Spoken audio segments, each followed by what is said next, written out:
Once meant to be places of solace and healing, these institutions now stand as silent witnesses to their turbulent histories. The walls may crumble, the paint may fade, but the secrets whispered within their decaying confines continue to send shivers down the spine. Join us on a chilling journey as we unveil the tragic tales that these forsaken halls have safeguarded for decades. I'm AJ with Most Amazing, and these are the top 10 abandoned asylums that still whisper secrets. At number 10 is the Willard Asylum for the Chronically Insane in Ovid, New York. Established as a haven in the 19th century, Willard Asylum offered a glimpse of hope for the mentally ill, a sanctuary away from squalid almshouses. President Abraham Lincoln's endorsement paved the way for its creation a mere days before his passing. Patients arrived with harrowing histories, some confined in chicken crates, others shackled since childhood. The institution's architecture mirrored Victorian norms, a sprawling complex divided between genders, equipped with amenities like a bowling alley and even ice baths. Amidst this, treatments like electroshock therapy played out alongside happier pursuits. By 1995, Willard Asylum had discharged its final patient, fading away after an era of change in mental health care. Some of its structures found a new purpose, while others crumbled into disrepair, frozen in time with whispers of its past life. If you're enjoying the videos so far, you can support this channel by pressing like, subscribing to Most Amazing, and ringing that notification bell. At number 9 is the Riverview Hospital in British Columbia, Canada.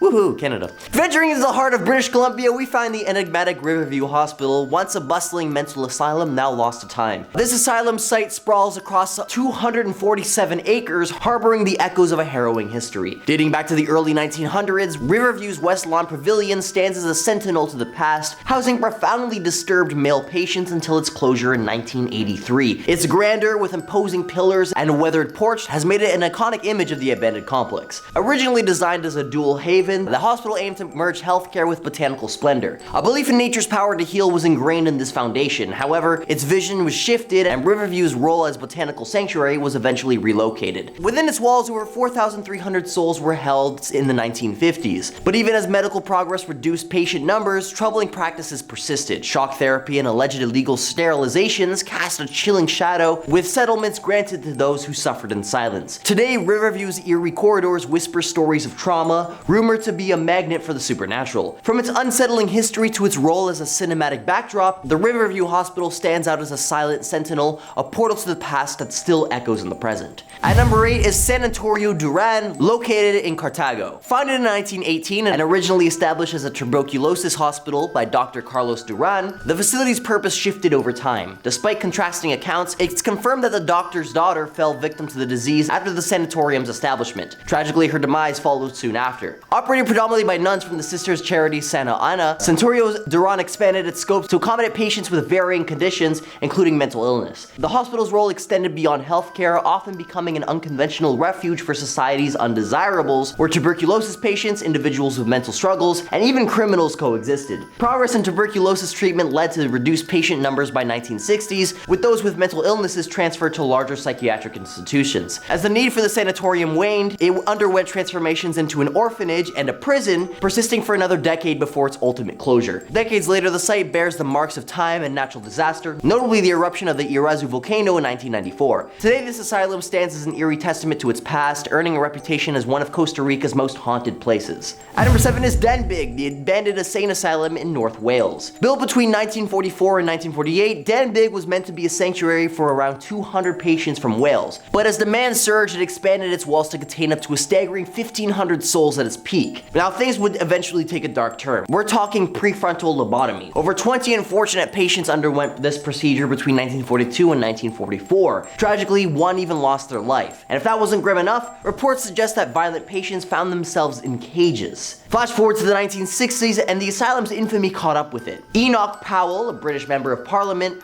pulled the plug on Denbigh's operation. But it kept haunting until 1995, when its doors finally closed for good. At number 6 is the Hagedorn Psychiatric Hospital, nestled on Sanatorium Road in New Jersey, USA. Originally constructed in 1907 as a tuberculosis sanatorium, Hagedorn, I don't really know. This place aimed to treat only the curable. Over the years, its mission expanded to include those deemed incurable, and by 1929, about 10,000 patients had sought care here. Fast forward to the 1970s, and the hospital fell into disrepair care and was abandoned, and a new psychiatric facility was erected nearby. This extension catered to elderly patients with mental illnesses, but the winds of change blew strong. The shift away from institutionalization led to Hagedorn's official closure in 2012. Now abandoned, Hagedorn stands as a somber reminder of an era when care methods were vastly different. These silent corridors echo with the stories of those who live within, a testament to the progress we've made in mental health care. At number 5 is the Willard Asylum for the Chronically Insane in New York, USA. Built in 1869, this cutting-edge facility held a gymnasium, arts and crafts, a movie theater, and even a bowling alley aimed to provide a haven for those with mental illnesses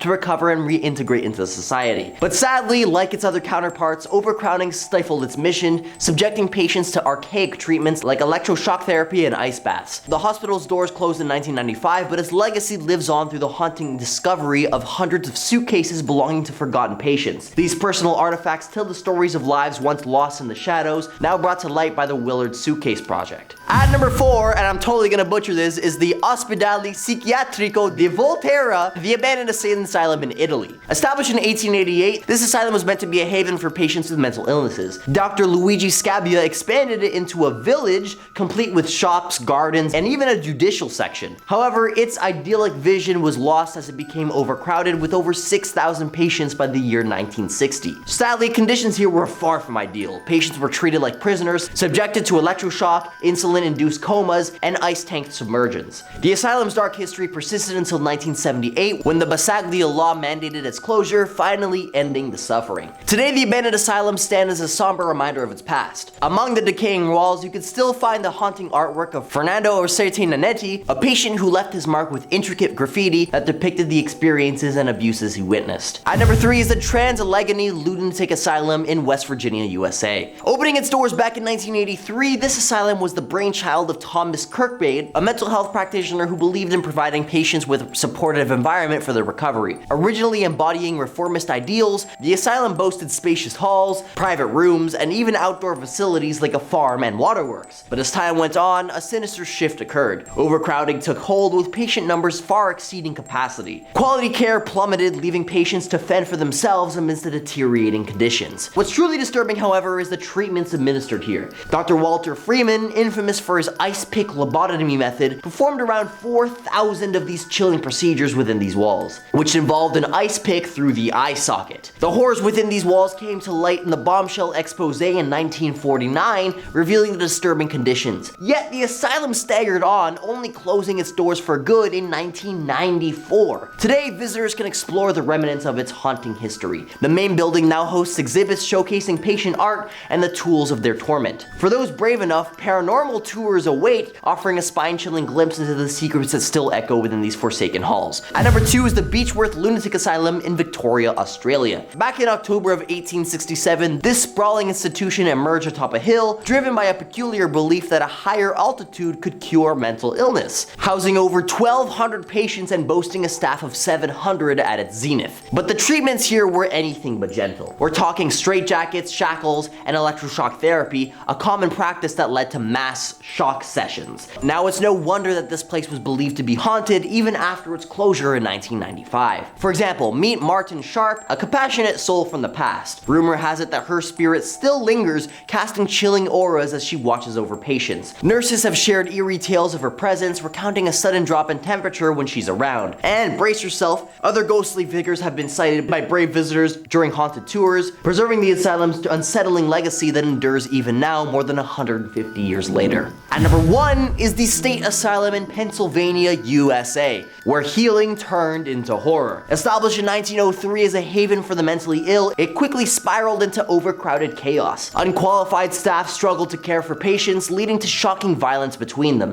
In 1919, 2 staff members confessed to strangling a patient, yet they were bizarrely kept on staff. The violence continued with horrifying discoveries over the years. Unthinkable medical experiments also took place, reportedly by a pharmaceutical company. This house of horrors finally came to light in a 1946 expose and was deemed a nightmare in the 1980s. And despite several closure attempts, the asylum's doors finally shut for good in 1990. Today, it stands abandoned, a grim reminder of the darkness that once echoed within. As always, if there's an abandoned evil asylum you think I've missed, feel free to let me know down in the comments. This has been AJ with Most Amazing, and I'll catch you all in another video. Peace out.